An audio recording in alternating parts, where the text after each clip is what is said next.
여러분 안녕하세요. 저는 서울 은평구 응암동에서 평화부동산을 운영하고 있는 공인중개사 유경상입니다. 금일 말씀드릴 내용은 구급차와 부동산입니다.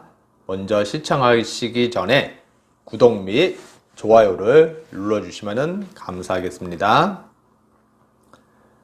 제가 이제 어느 날 운전을 해가지고 이제 출근을 하는데, 그 구급차에 삐뽀 이렇게 하면서, 요란하게 이제 소리를 내면서, 소리가 들리는 겁니다. 그래서 어디서 나는 소리인가 이렇게 자세히 봤는데, 앞에서 오는 것도 아니고, 이렇게 보니까는 잘 보이지가 않았습니다.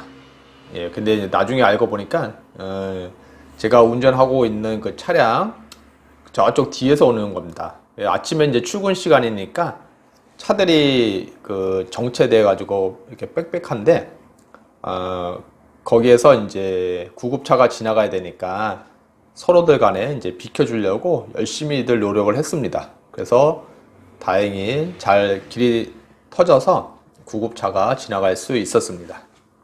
지나가는 구급차를 보면서 그 안에는 과연 누가 타고 있을까 이런 생각이 들었습니다. 그 안에는 지병을 앓고 계시다가 갑자기 병이 악화되신 분이 타실 수도 있고, 또는 뭐 교통사고를 당하신 분이 타실 수도 있고, 또는 집에 있다가 갑자기 응급 상황이 발생이 돼서 구급차를 타고 병원으로 가실 수도 있습니다. 그래서 지나가는 구급차 안에 누가 타고 있을까를 생각을 해보다가 갑자기 저번에 방문했던 중년 부부가 생각이 났습니다. 예, 그 중년 부부들께서는 저희 평화부동산 근처에 살고 계시는 분인데, 어느 날 이제 상담하러 왔다고 하시면서 문을 열고 들어오시는 것입니다. 그래서 이제 얘기를 하다 보니까 아파트를 하나를 이제 팔아야 될 것 같다 이렇게 말씀을 하시는 겁니다. 자세히 또 얘기를 하다 보니까 그 아파트가 본인 소유의 아파트가 아니고 어머니 소유의 아파트인 겁니다. 그러면은 그 어머니께서 그 아파트를 한 채만 갖고 계시냐? 그게 아니더라고요. 또 다른 한 채를 갖고 계시더라고요. 그러면 어머니가 갖고 계신 아파트는 두 채인 거죠. 근데 이 두 채가 어디 있냐가 중요하거든요. 하나는 서울 은평구에 있고요. 하나는 경기도 지역에 아파트를 보유하시고 거기서 거주를 하고 계신 겁니다. 그러면 경기도 내에서도 그 지역이 갖고 계신 아파트가 조정 대상 지역 내에 있는 아파트인 것입니다. 그러면 조정 대상 지역 내에 있는 아파트는 두 채가 되는 거죠. 경기도에 있는 거 하나, 그 다음에 서울 은평구에 있는 거 하나. 투기지역, 투기과열지구, 조정대상지역 이렇게 세 개로 나눠지잖아요. 그 중에서 조정대상지역을 모르시겠다고 하시는 분은 인터넷 검색창에 조정대상지역 치면은 나옵니다. 그럼 거기에는 서울 25개구를 포함을 해서 경기도의 일부 지역이 들어가 있는 것을 아시게 될 겁니다. 어쨌든 일단 어머니께서는 이제 두 채를 갖고 계시고, 그럼 어머니가 어디에 계시냐? 병원에 계신 겁니다. 왜 병원에 계실까요? 연세가 많으셔서 이제 아프셔가지고 병원에 계시는 거죠. 그럼 병원에 가실 때 뭐 걸어가실 수도 있고, 아니면은 뭐 아드님이 모셔가실 수도 있고, 아니면은 긴급해서 아까 말씀드렸던 구급차를 타고 가실 수도 있습니다. 예, 어떻게 갔는지는 뭐 잘 모르겠습니다. 그거는 이제 추측일 뿐이고요. 그러면은 이제 이 아드님께서는 이제 그거를 팔아야 될지, 어떻게 해야 될지, 일단 판다는 생각을 가지고 와서 이제 물어보신 거는 이제 그것을 팔았을 때의 시세, 얼마 정도의 시세가 가냐, 이제 그런 거고요. 거기에는 이제 임차인에 살고 있기 때문에 이제 아직 임차 기간이 좀 남았거든요. 그래서 임차 기간이 남았기 때문에 임차인 전세를 안고 매수하실 분, 또는 이제 입주하실 분이 계시다고 하실 때 그 임차인을 내보는 문제, 이런 문제에 이제 관심을 가지고 이제 말씀을 하셨던 겁니다. 근데 이제 그런 문제도 중요한데, 그것보다 먼저 짚고 가야 할 내용들이 뭐냐면은, 일단 조정 대상 지역이고 경기도에 있는 거 아파트도 보유한 지 10년이 넘었고요. 이쪽에 은평구에 있는 아파트도 10년이 넘은 겁니다. 두 개 다 10년이 넘은 거죠. 그 중에서 하나를 판단하면은 양도소득세를 내야 되겠죠. 근데 이제 그 양도 차익이 커서, 양도소득세를 이제 내면은 양도소득세가 많이 나오겠죠. 거기에다가 그 팔려고 하는 아파트가 조정대상 지역이고 또 조정대상 지역 내에 두 채이기 때문에 일반 과세 플러스 추가적으로 10%가 더 부과가 되는 거죠. 그럼 양도소득세가 꽤 많이 나오겠죠. 그런 것은 이제 잘 생각을 못 해보셨던 거죠. 두 번째는 뭐냐면은, 그러면은 이제 그게 이제 양도소득세 때문에 이제 못 판다. 그러면 이제 증여를 해야 되잖아요. 그러면 이제 그분은 이제 아드님하고 따님하고, 그러니까는 어머니 밑에는 아들하고 딸하고 이제 자녀가 두 분이 있었던 거죠. 그래서 그거를 이제 증여를 하는 문제, 그러면 이제 부담보 증여 이런 게 있잖아요. 그러면 이제 증여세를 이제 내야 되는데요. 그러면 이제 부담보 증여다. 그럼 그 전세 보증금만큼은 어머니께서 양도소득세를 내야 되고요. 또 이제 그 증여를 받으신 분은 또 증여세를 내야 되겠죠. 그러면 그 양도소득세와 증여세가 얼마냐? 이제 그것도 이제 비교를 해야 되고요.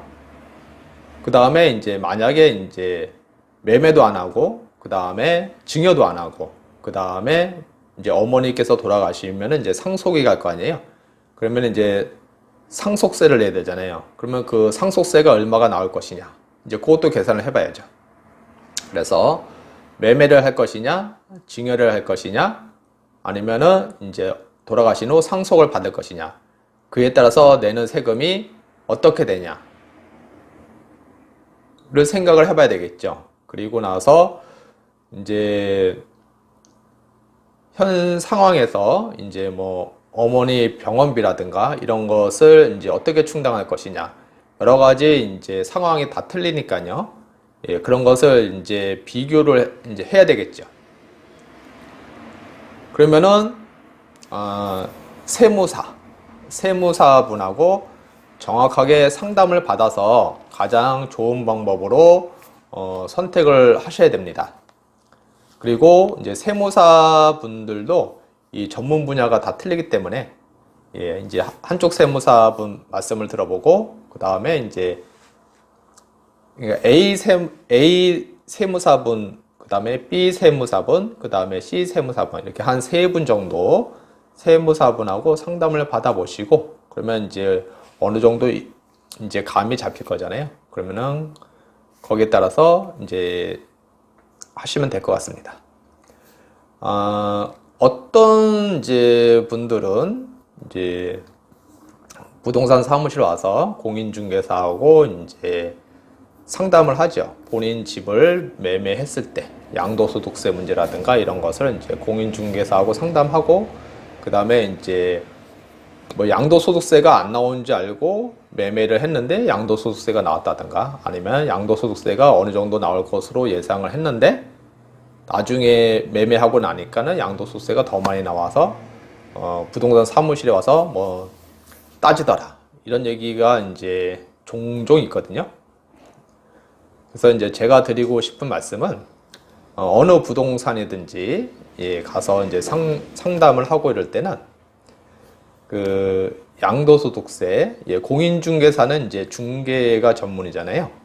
그리고 이제 취득세, 양도소득세, 뭐 취득세는 말씀을 드리지만은 이제 양도소득세 부분 이런 것은 대략적으로 이제 바운더리, 테두리만 이제 전체적으로 말씀을 드리고, 어느 부동산에서 그거를 이제 디테일하게 설명을 드렸다고 하더라도 공인중개사는 세금에 대해서 전문가가 아닙니다. 어느 정도는 알고 있지만, 그래서 어느 부동산이든지 공인중개사하고 상담을 하더라도 정확한 세무 상담은 세무의 전문가인 세무사하고 반드시 상담을 받아야 됩니다. 그리고 중요한 것은 집을 매매하기 전에 반드시 세무사하고 상담을 해야 됩니다. 본인이 집을 매매했을 때 양도소득세가 얼마나 나오는지 그것을 정확히 알고 그 다음에 집을 부동산 사무실에 내놔야 됩니다. 예, 이게 이제 순리죠. 근데 이제 거꾸로 하시는 분들이 계십니다. 집을 팔고 나서 이제 나중에 이제 양도소득세를 계산하시는 분들이 가끔 계십니다. 예, 그러면은 안 내도 될 양도소득세를 낼 수도 있고요. 그 다음에 본인은 양도소득세가 적게 나올 것이라고 생각을 했는데 예, 많이 나올 수도 있고 그렇습니다. 그렇기 때문에 반드시 집을 매매하기 전에는 세무사분과 상담을 거친 후에 양도소득세가 얼마 나오는지 반드시 확인하고 나서 그 다음에 부동산 사무실에 물건을 내놔서 매매가 될 수 있도록 이렇게 처리하는 것이 가장 좋은 방법입니다. 예, 오늘은 구급차와 부동산에 대해서 말씀을 드렸습니다. 본 내용이 조금이라도 도움이 되셨다고 하시면은 구독 및 좋아요를 눌러주시면 감사하겠습니다. 네, 다음에 또 뵙겠습니다.